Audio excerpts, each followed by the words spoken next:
1, 2. Hola, hola. Bienvenidos de nuevo. Sin duda es un placer encontrarnos otra vez. No se imaginan el programa que tenemos preparado para ustedes. La pregunta es para todos. ¿Están listos para esta tarde artística? Vamos a oír una poeta que ha paseado el sabor de Colombia por todo el mundo y ha hecho de la poesía una herramienta para conocer nuestras raíces. Con ustedes, Hilda Salamanca.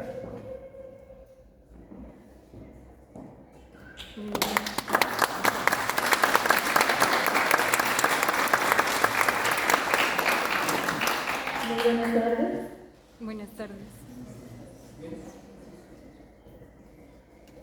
Para todos ustedes, la caída del sol. Mitos e historias de los místicos. Primera parte.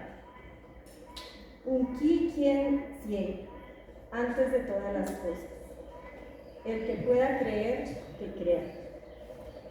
La primera edad del mundo, Unqui quien cien. Antes del principio solo existía Ituwe, el vacío, Unsa, la oscuridad, y Sa, la noche. Ahí se encontraba Bagua, la gran madre abuela del cosmos. No era cosa ni elemento, nada que se pudiera ver o tocar.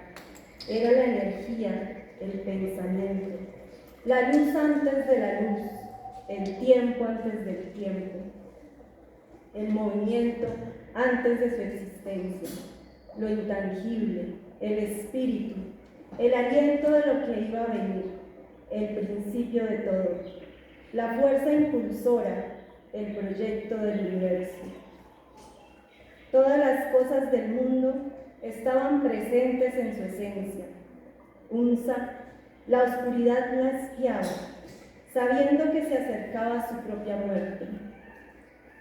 Se reunió con Sa e Ituwe, hicieron consejo. Sabían que la madre abuela Bagua sacaría la luz de su ser, pero era imposible evitar lo inevitable. No se podía parar lo que vendría. La madre abuela Bagua, en su inmensa sabiduría, reflexionó. Supo que bastante, mucho, algo o poco, siempre sería mejor que nada. La segunda edad del mundo. Sas, Kinuka, antes de todo. Entonces, la madre abuela Bagua vio a Chinini brotando en la oscuridad. Era la punta de luz refulgente, llevaba calor y color por dentro, la primer cosa del mundo. Aunque este pensamiento se creía solo, iluminado con su propia luz, se dio cuenta que había otros pensamientos, vio que eran millones de pensamientos, rodeando a la madre abuela Bagua. Cada uno era un Chinini. Ella, con su mirada de amor infinito, les dijo: de ahora en adelante serán mis hijos, mis Gaguas. Unidos en un solo ser se llamarán Chiminigagua, Dios. De la misma forma, empezó a crear a los demás creadores del universo. Al terminar, levantó su voz en el vacío con un grito desgarrador. Ordenó: que los creadores y sabedores salgan de mi ser y mi pensamiento. Inmediatamente, de su esencia y grito, emergió Chiminigagua.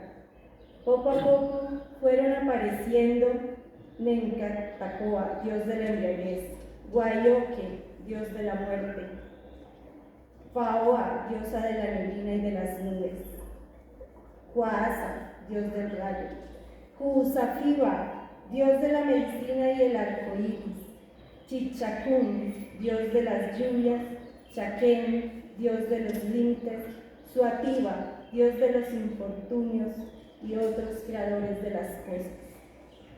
La tercera edad del mundo, Saita Taguepa, lo que existió al principio del universo. Continuó el milagro de la creación del cosmos.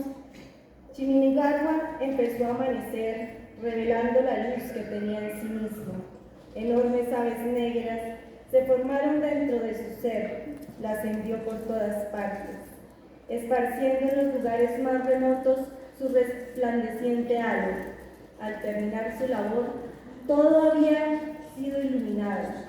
Del Pisca, del aliento de Chiminigagua, brotaron Icha, la diosa de la tierra, Riva, dios del aire y el viento, Gata, dios del fuego, Sie, diosa del agua. Reunidos los creadores, formaron a Kika, el mundo, Huaquica, el mundo de arriba, Tinaquica, el mundo de abajo. En el corazón de lo formado, Muisquica, la tierra de los Muiscas. Colocaron para sostenerla enormes troncos de Guayacán, establecieron los puntos cardinales, crearon a Niajena, dios del oro y lo que está arriba, Chuecutagua, diosa de las esmeraldas y lo que está abajo, Tomsa, el ombligo del mundo. Tomaron una olla de barro, la llenaron de semillas y tierras, sembraron piedras, sembraron luceros en el espacio. Más tarde, la madre abuela Bagüe, que soñaba con un mundo exuberante, recolectó algunas hojas de tabaco, las enrolló en sí misma, las secó con el viento de Fiba, las prendió con el fuego de Gata, llamó a su hijo Chiminigagua, se las entregó diciéndole: tú, que eres la creación misma, toma esto, para que concibas todo lo que imagines, visible e invisible, grande o pequeño, que dure, que no dure, suave o áspero, amargo o dulce, oscuro o claro, fuerte o delicado. Desde ese instante, el tabaco fue el cimiento sagrado. Chiminigagua supo cómo usarlo. Exhaló el humo en todas las direcciones. Empezó a crear. Surgieron de las entrañas de Kika gigantescas elevaciones de tierra, encadenándose caprichosamente unas con otras. Se moldearon planicies, valles, precipicios, suaves pendientes y abruptos cortes en las rocas. La cuarta edad del mundo, Saitania, antiquísimamente. Antes de terminar la creación, Chiminigagua tomó dos pequeñas semillas, una de quinoa, otra de maíz. Horadó la tierra, las plantó y esperó. Al poco tiempo germinaron. En la superficie de la tierra, como un rayo de luz, apareció en la plantación de quinoa un hombre de piel dorada, a quien llamó Sue. En la plantación de maíz, una mujer de piel plateada, a quien llamó Chie. Chiminigagua puso a Sue y a Chie en el cielo para que gobernaran, cada uno a su vez, el día y la noche, formándose Ionta, la energía masculina, y Aya, la energía femenina del universo. Sin embargo, aún todo permanecía quieto. Los dioses fueron a ver a la madre abuela Bagüe, le contaron su pesar, nada tenía movimiento ni hacía ruido. La madre abuela, envuelta en su amor habitual, propició una danza alrededor del fuego de Gata, al ritmo del tambor de Nencatacoa. Preparó una bebida y la ofreció a los dioses, entrando en una profunda ensoñación. Tuvieron visiones, todo se movía, las aguas se abrían paso por los estrechos desfiladeros, formando cascadas y deslizándose hacia los valles. Aparecieron ríos, quebradas, lagunas, animales corrían, aves cantaban. Al despertar, todo fue como en su sueño. La quinta edad del mundo, Sasdequia, más tiempo que el pasado. Chipchacún creía que algo faltaba, algo que hiciera uso de la creación. Tomó barro, formó dos figuras, las arrojó a la laguna de Iguaqui. Tiempo después, el paisaje frío se llenó de flores y plantas de colores. El agua comenzó a burbujear, apareciendo cual imagen prodigiosa una esbelta mujer de cabello largo, a quien llamó Bachué. De la mano llevaba un pequeño niño. Caminando sobre el agua hasta la orilla, bajaron juntos desde la tierra hasta la sabana, donde construyeron su hogar. El niño se convirtió en muchacho, el muchacho se convirtió en hombre. Tomó por esposa a Bachué, aquella mujer que con tanto esmero le había cuidado. Su amor fue fructífero.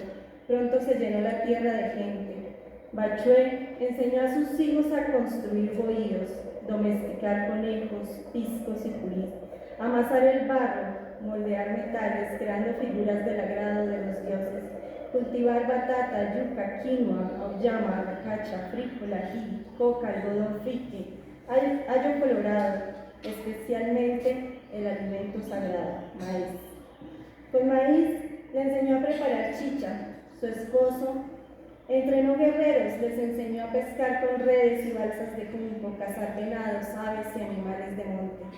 Después de muchos años, estando ya viejos, llamaron a sus descendientes. Fueron a la misma laguna de la que habían salido. Se sumergieron en el agua y desaparecieron. Luego, Bachué y su esposo regresaron a la superficie convertidos en serpientes, recordándoles que siempre estarían a su lado. Los días se convirtieron en meses, los meses en años. Los muiscas llevaban una vida de regocijo, en paz con los dioses, con la naturaleza, con ellos mismos. Un día, desde los llanos de Oriente, llegó un hombre desconocido, de piel blanca, ojos azules, el cabello y la barba hasta la cintura. La manta le rozaba los tobillos, sus pies siempre descalzos. Era tan diferente que supieron que era el mensajero de Chiminigagua. Bochica les enseñó a hilar algodón, tejer mantas, a adorar al dios Sue, muchos preceptos morales. Desde Bosa fue a Fontibón, Funza, Zipacón, tomó rumbo hacia el norte. En Cota estuvo algunos días enseñando. Después prosiguió hasta llegar a Guane. Desde Guane se volvió hacia el este, entró en la provincia de Unza. En Unza estuvo 3 días en una cueva. Le fueron a visitar los tibas de muchos pueblos: Ganza, Luanza, Socha, Tasco, Guáquira y Sativa. Cuando Bochica llegó a Sugamutsi, salió el tiba a recibirlo con toda su gente. Tan preciado fue este homenaje que decidió dejar allí su legado. Finalmente partió a Isa, donde desapareció, dejando la indeleble huella de su pie plasmada en lo alto de una roca. La sexta edad del mundo, Pansakia, antiguamente.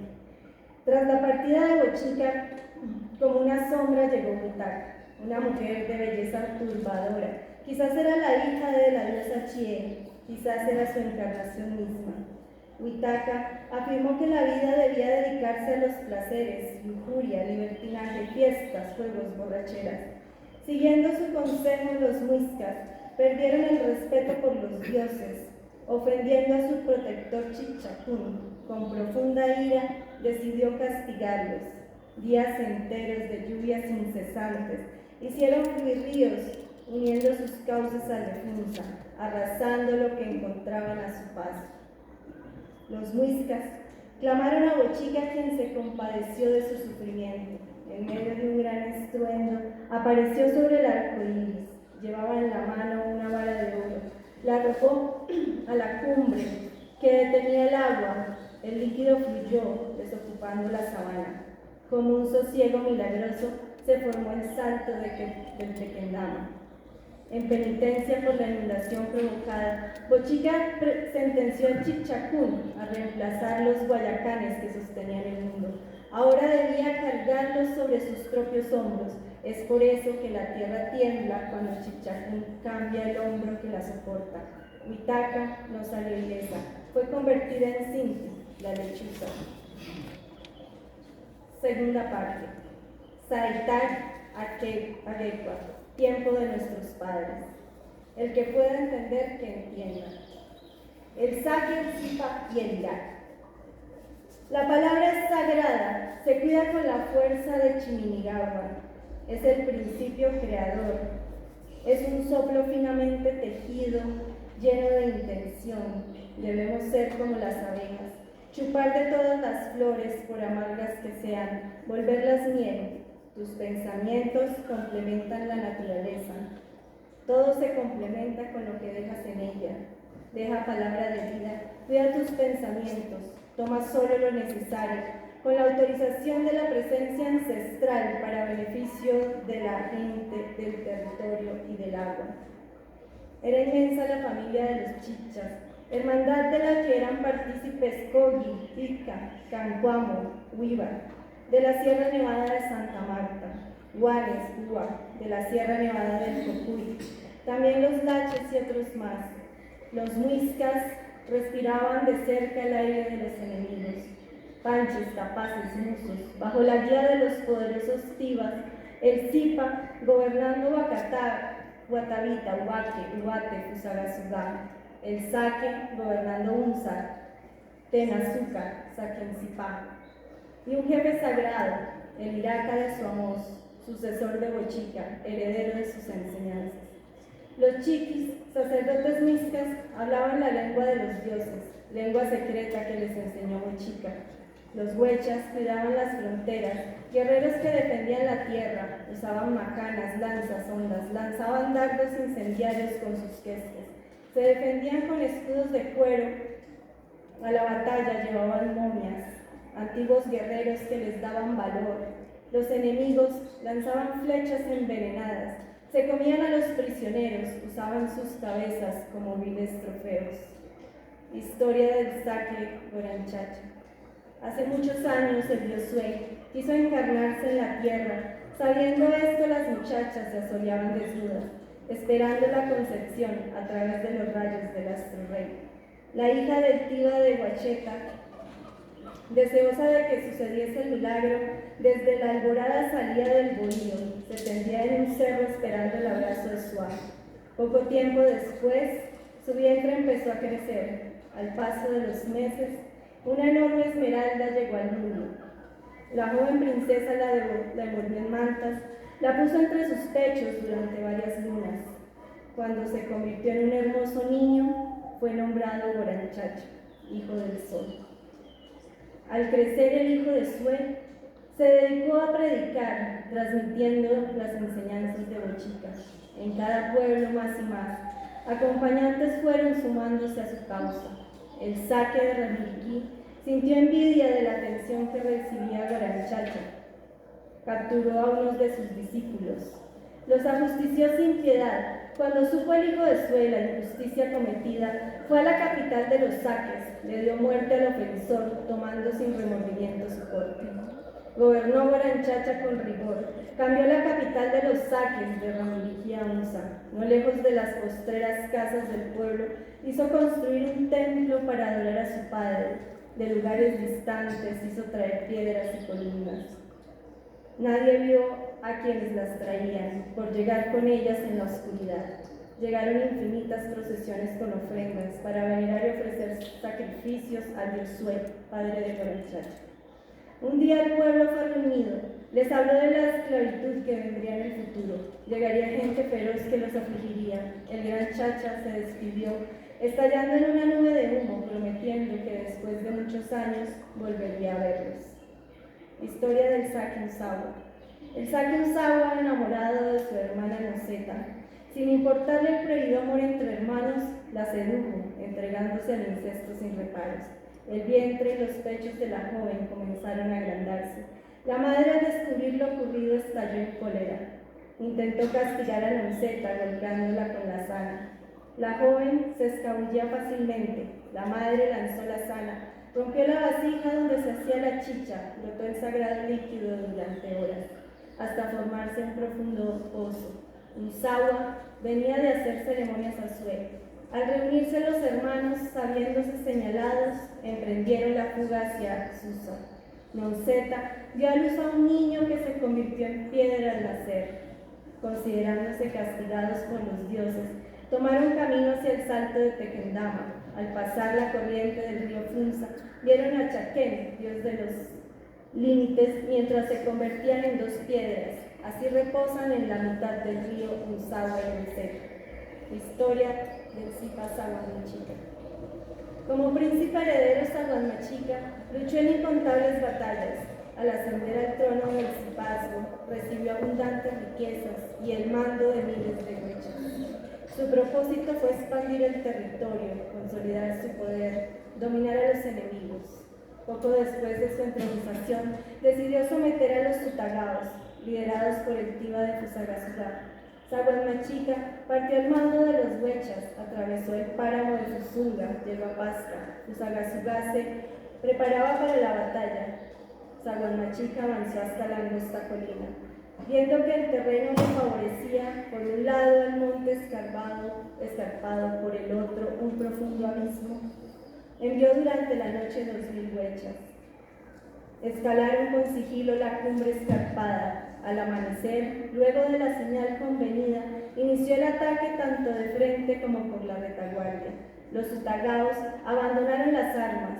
El Tiva fue capturado, aceptando el señorío del Zipa.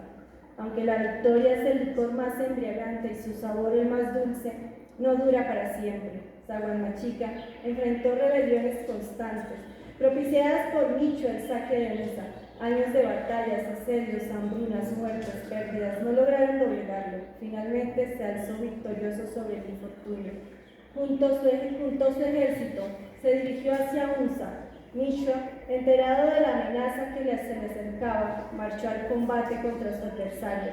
Se encontraron en Chocontá, pero el mayor ganador de esta contienda fue Guayoque, dios de la muerte.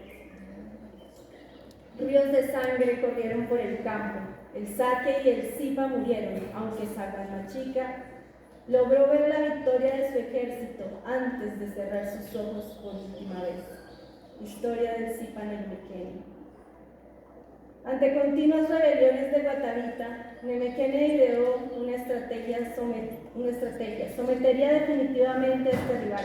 Guatavita era conocida por tener los mejores orfebres de todas partes. Solicitaban los servicios de sus artesanos.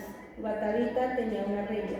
Por cada orfebre que enviara, el solicitante debía retribuir con 2 de los suyos.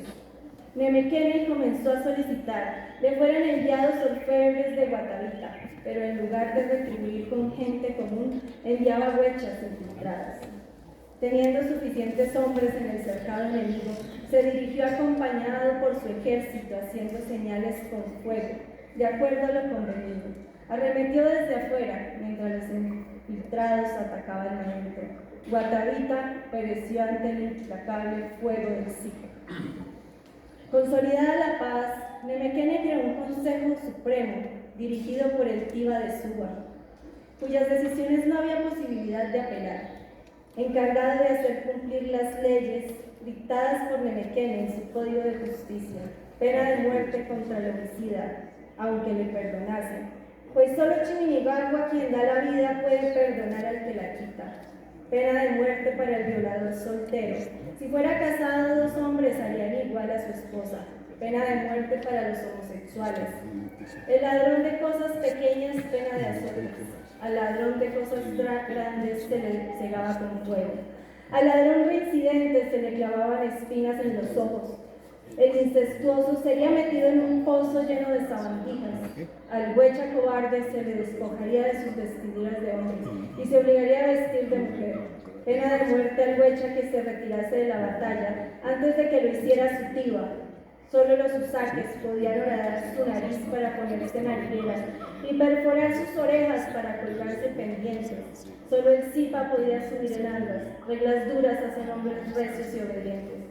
Aunque la paz tiene su gracia, no es lo que el corazón del guerrero quiere. Nemequene convocó al consejo de usaques. Deseaba declarar la guerra, atacar el heredero del Saque. Quería que Unza se sometiera a su autoridad. El Saque quemó en Chatocha. Quemó en Chatocha supo que el Zipa preparaba un ataque en su contra. El Saque no podía demostrar ningún temor. Preparó un ejército de 50.000 huechas, salió al encuentro decretado por la barbarie. En el sitio de las vueltas hizo la propuesta más razonable, pelear cuerpo a cuerpo, únicamente el Zipa y el Saque. Una batalla en donde el ganador lo tendría todo. Evitando la pérdida de valiosos huechas, el Zipa no aceptó.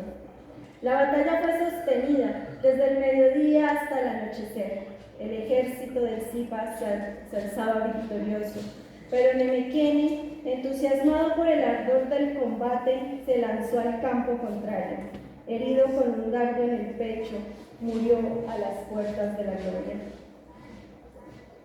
Tras la muerte de Nemequene, su sobrino Tisquesusa heredó por designios de la ley Tuvo que retirarse del campo de batalla, debía cumplir con el ritual sagrado, la ceremonia de investidura del dorado. El lugar indicado había sido señalado por los dioses, la laguna sagrada de Guatavita, donde el Sicua tomaría posesión del trono. Antes del amanecer, en la orilla de la laguna, estaba preparada una balsa de juncos, adornada de manera vistosa.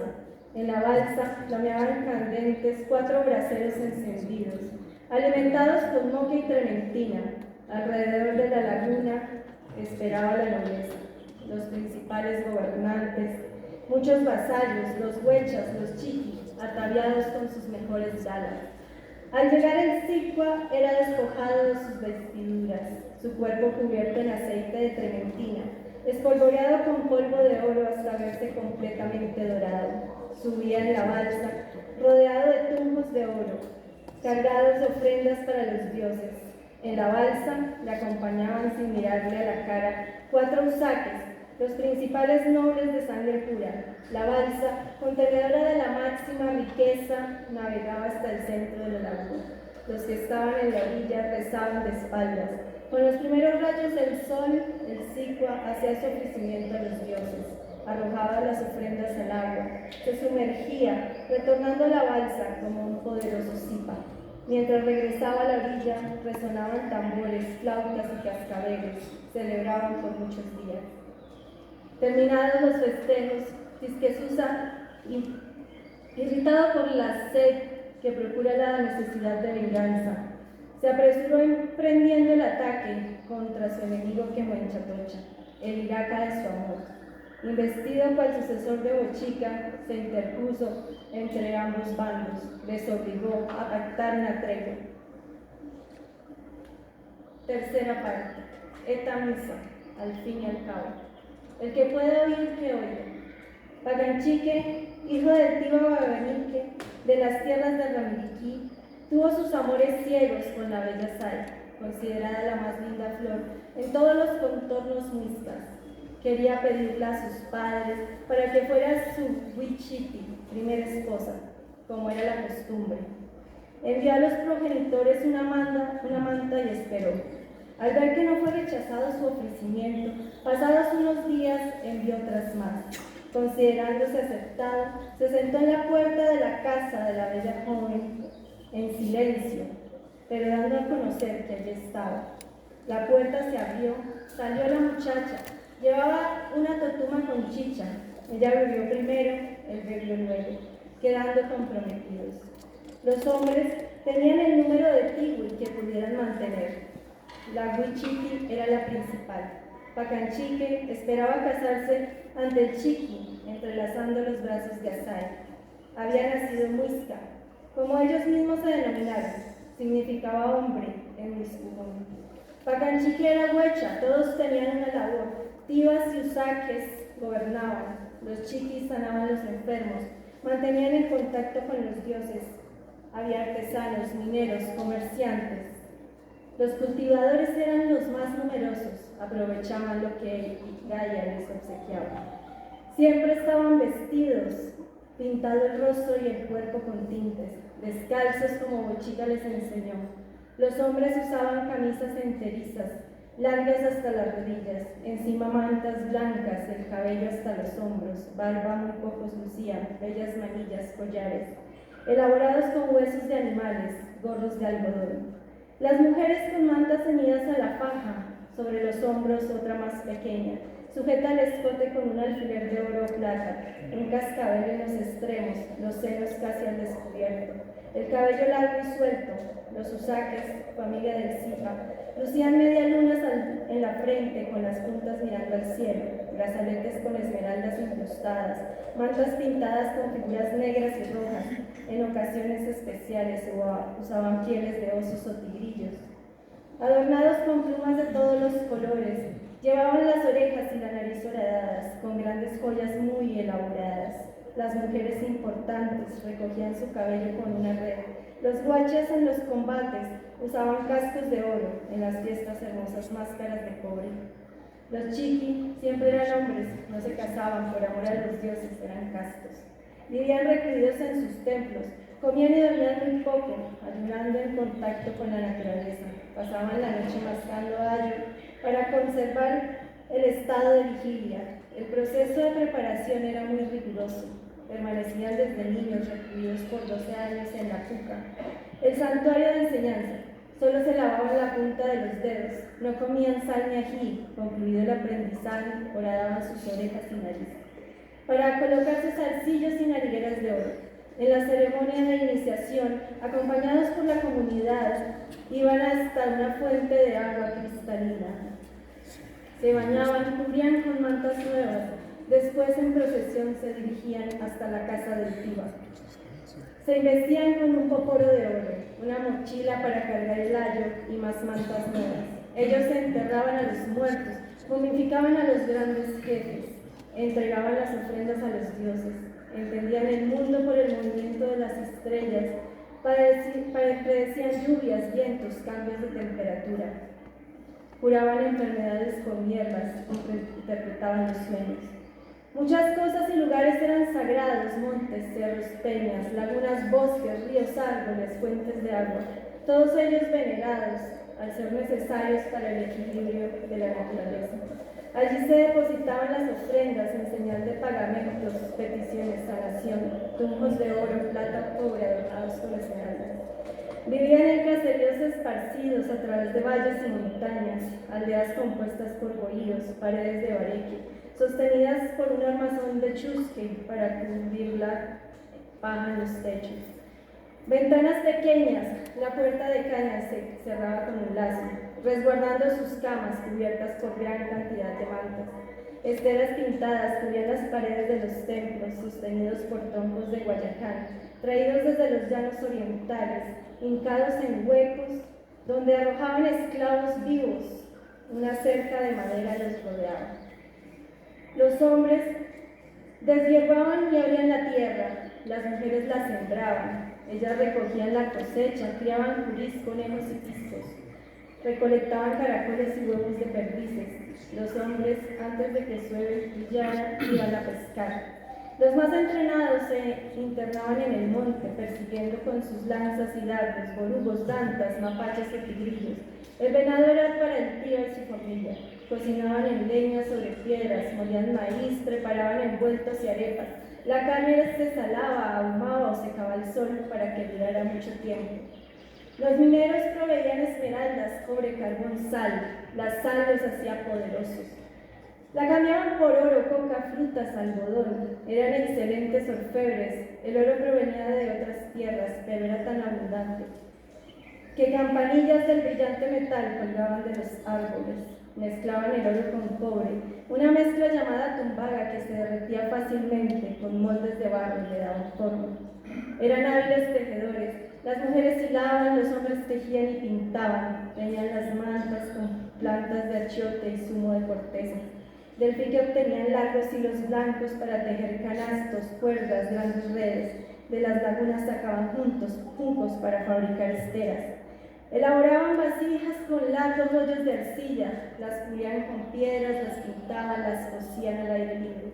Esculpían madera, hueso, piedra, hacían figurillas que usaban en manillas y collares. El mercado era el centro de la economía. En silencio realizaban el trueque de productos. Cambiaban maíz, sal, miel, frutas, granos, mantas pintadas, esmeraldas, cobre, figurillas de oro. Por artículos de lujo muy preciados, plumas, algodón, coca, oro en polvo, caracoles, guacamayas, loros, acudían a los principales mercados: Collaima, Sorocota, Tornequén. Cambiaban tejuelos de oro, plata y cobre. Contaban los días por soles, los meses por lunas. El año tenía 12 lunaciones, comenzaba al inicio de la labranza, finalizaba a su término. El mes se dividía en 3 partes. Los primeros 10 días, los hombres alejados mascaban ayo. Los siguientes 10 días labraban la tierra. Los últimos 10 días descansaban al abrigo familiar. Jugaban secuagoscua, lanzando un disco de oro hasta embocinarlo. Organizaban luchas, el premio era convertirse en huecha. Hacían baños rituales para la madre y el hijo después del parto. La placenta se cortaba con una planta. Se devolvía a la tierra sembrándola bajo la raíz de un árbol. Se Se festejaba el nacimiento de cada niño, la llegada de la menstruación, el rito de iniciación de los chiquis, la siembra, las buenas cosechas, la construcción e inauguración de cercados. Las victorias de los huechas festejaban con cantos y bailes, juntando a un tiempo la voz, los pies y las manos. La Uta de Ramiriquí tenía relaciones de dominación y de tributo con el saque de Unza. Él cuidaba de todo, comandaba el ejército, hacía cumplir las leyes, tenía esclavos, muchas esposas, en sus cercados se resguardaban armas, mantas, alimentos. Él los distribuía en épocas de sequía o guerra. Que Monchatocha era astuto y sagaz, implacable en sus decisiones, se hacía temer y respetar por todos, precipitado e inexorable en sus castigos, inclinado a aplicar el suplicio de la horca, al poniente de Unza, destacaba un cerro con palos hincados y cuerpos pendientes. En el solsticio de verano se reunían todos los tibas tributarios en el cercado de Unza para adorar a Sué. Numerosas peregrinaciones se dirigían al templo de Coranchacha, pedían buena salud y abundantes cosechas. Por el camino de Soracá descendió la corte de Baganique, su hijo Pacanchique, su prometida Asai, numerosos indígenas de las tierras de Ramiriquí. La peregrinación se dividía en corros, primero iban los chiqui, coronados con mitras de oro. Les seguían hombres pintados de lija y jagua, llorando, pidiendo a sus deseos. Usaban máscaras con lágrimas para que el Dios se apiadara de ellos. Después de los que rogaban, pedían, lloraban, seguía la procesión de risas, bailes y alegrías, celebrando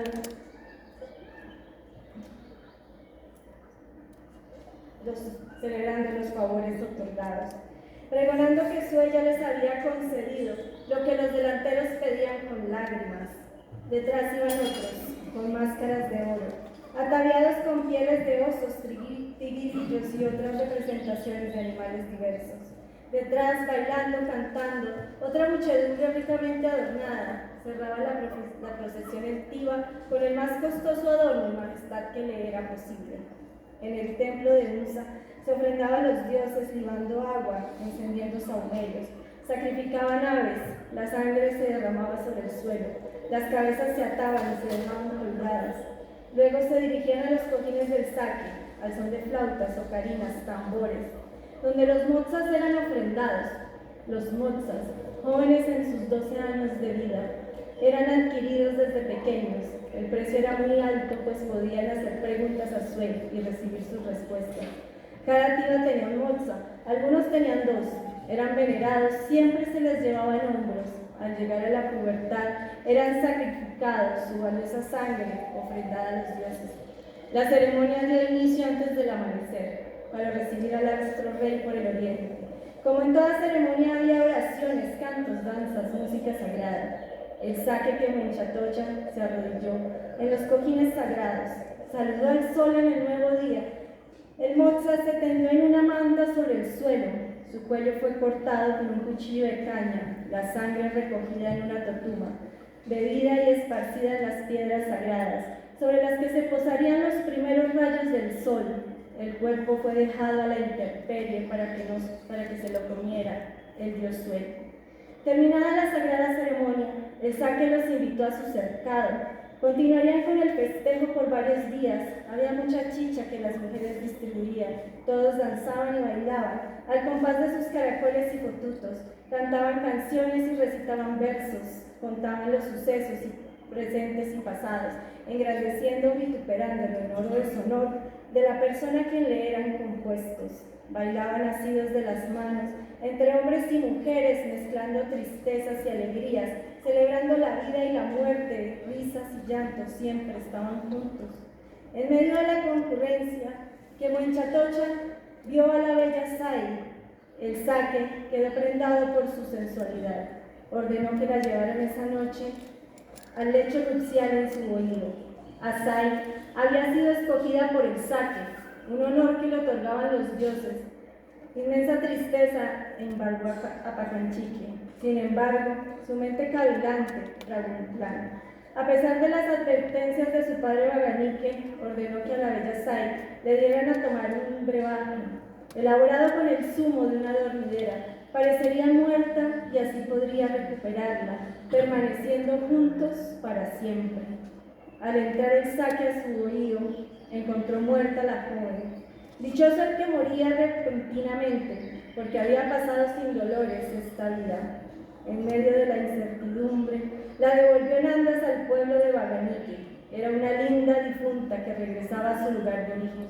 En una procesión triste y fúnebre, Pacanchique, ansioso, esperaba en el pantano de Soracá, donde cultivaban plantas narcóticas y medicinales. Una planta misteriosa devolvió la fuerza vital a la bella Sal, despertando con la alegría del amor. Las tristezas siempre son precedidas por profundas alegrías, pero nadie debe confiar en la suerte, porque igualmente las alegrías siempre son precedidas por profundas tristezas. En medio de la celebración llegaron los huechas, enviados por Quehuenchatocha. Pretender engañar al saque es igual que ocultar a Sue con un dedo. El timado quería venganza, un ejemplar castigo para los timadores. Pacanchique huyó, adentrándose en el bosque. La bella Sal y el tío Baganique, llevados ante la presencia del saque, el castigo, la horca en ambos casos. Mientras esta nefasta historia ocurría en Unza, naves españolas desembarcaron en tierras continentales. Hombres blancos, extraños que jamás habían visto, descendieron en la costa, apropiándose de lo que hallaban a su paso. Una implacable sed de fortuna dominaba su andar. Acamparon en el caserío de Ciénaga, al mando de un hombre, Gonzalo Jiménez de Quesada. Un indio, como el hombre blanco lo llamaba, habló de una ciudad hecha de oro, piedras preciosas, riquezas inigualables. Se ofreció a llevarlo y poner ante sus ojos las puertas del maravilloso lugar. El indio era Pacanchique. Así se vengaba de lo que le hicieron los unzas a su padre Baganique y a su amada Sal. Epílogo. Poco antes de terminar la tregua hecha por el saque y el Zipa, llegaron españoles al territorio Muisca. Fueron recibidos con temor. Tuvieron por opinión entre ellos que eran los hijos del sol y la luna, que venían del cielo para castigarlos. Temían a las bestias que montaban y a los truenos que disparaban. Al saber de la llegada de los extraños, Quehuenchatocha permaneció en su cercado. Escondió su tesoro en el pozo de Uzagua, donde se perdió para siempre. El 2 de agosto de 1537, españoles se tomaron Unza, hallando al poniente un cerro cubierto de palos hincados y cuerpos pendientes. Le llamaron el Cerro de la Horca. Los muiscas fueron expropiados, esclavizados, casi exterminados. Sin embargo, el fin no es la muerte, es continuidad en el ciclo, es un viaje para seguir junto a su pueblo. Dejaron en el territorio su memoria, un territorio que habla por sí mismo, un territorio lleno de pensamientos, palabra ancestral, que complementa el paisaje que se divisa desde lejos. Muchas gracias.